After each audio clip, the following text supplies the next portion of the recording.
Ésaïe, chapitre 44. Écoute maintenant, ô Jacob, mon serviteur, ô Israël, que j'ai choisi. Ainsi parle l'Éternel, qui t'a fait, et qui t'a formé dès ta naissance, celui qui est ton soutien. Ne crains rien, mon serviteur Jacob, mon Israël, que j'ai choisi. Car je répandrai des eaux sur le sol altéré, et des ruisseaux sur la terre desséchée. Je répandrai mon esprit sur ta race, et ma bénédiction sur tes rejetons. Ils pousseront comme au milieu de l'herbe, comme les saules près des courants d'eau. Celui-ci dira, « Je suis à l'Éternel ». Celui-là se réclamera du nom de Jacob. Cet autre écrira de sa main, « À l'Éternel », et prononcera avec amour le nom d'Israël. Ainsi parle l'Éternel, roi d'Israël et son Rédempteur, l'Éternel des armées. Je suis le premier et je suis le dernier, et hors moi il n'y a point de Dieu. Qui a, comme moi, fait des prédictions? Qu'il le déclare et me le prouve, depuis que j'ai fondé le peuple ancien. Qu'ils annoncent l'avenir et ce qui doit arriver. N'ayez pas peur, et ne tremblez pas. Ne te l'ai-je pas d'elle longtemps annoncé et déclaré? Vous êtes mes témoins. Y a-t-il un autre Dieu que moi? Il n'y a pas d'autre rocher, je n'en connais point. Ceux qui fabriquent des idoles ne sont tous que vanité, et leurs plus belles œuvres ne servent à rien. Elles le témoignent elles-mêmes.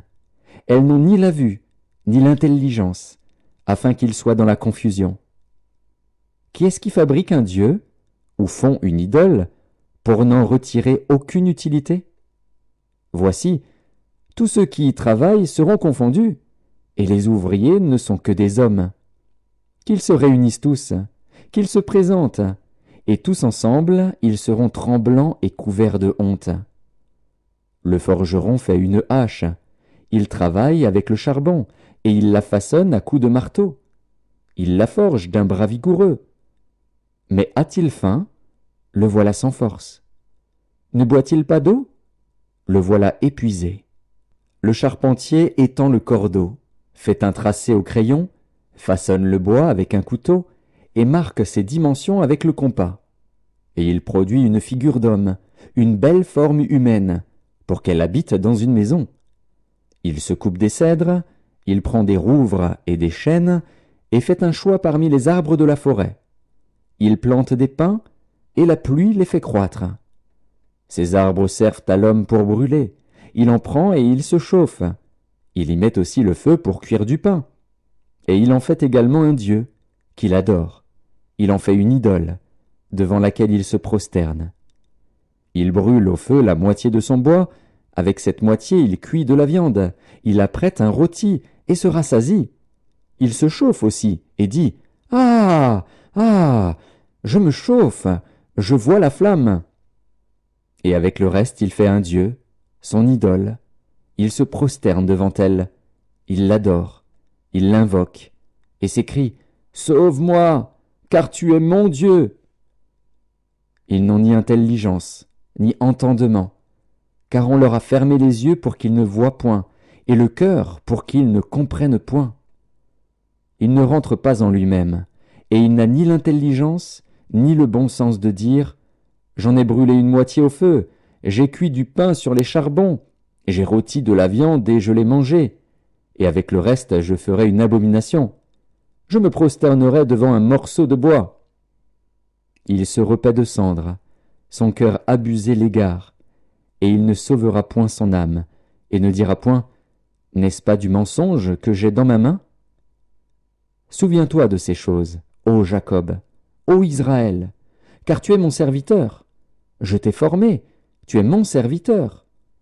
Israël, je ne t'oublierai pas. J'efface tes transgressions comme un nuage, et tes péchés comme une nuée. Reviens à moi, car je t'ai racheté. Cieux, réjouissez-vous, car l'Éternel a agi. Profondeur de la terre, retentissez d'allégresse. Montagne, éclatez en cris de joie. Vous aussi, forêt, avec tous vos arbres. Car l'Éternel a racheté Jacob, il a manifesté sa gloire en Israël. Ainsi parle l'Éternel, ton Rédempteur, celui qui t'a formé dès ta naissance. Moi, l'Éternel, j'ai fait toutes choses. Seul j'ai déployé les cieux. Seul j'ai étendu la terre. J'anéantis les signes des prophètes de mensonges, et je proclame insensés les devins. Je fais reculer les sages, et je tourne leur science en folie. Je confirme la parole de mon serviteur, et j'accomplis ce que prédisent mes envoyés. Je dis de Jérusalem, elle sera habitée, et des villes de Juda, elles seront rebâties, et je relèverai leurs ruines. Je dis à l'abîme, dessèche-toi, je tarirai tes fleuves. Je dis de Cyrus, il est mon berger, et il accomplira toute ma volonté. Il dira de Jérusalem, qu'elle soit rebâtie, et du temple, qu'il soit fondé,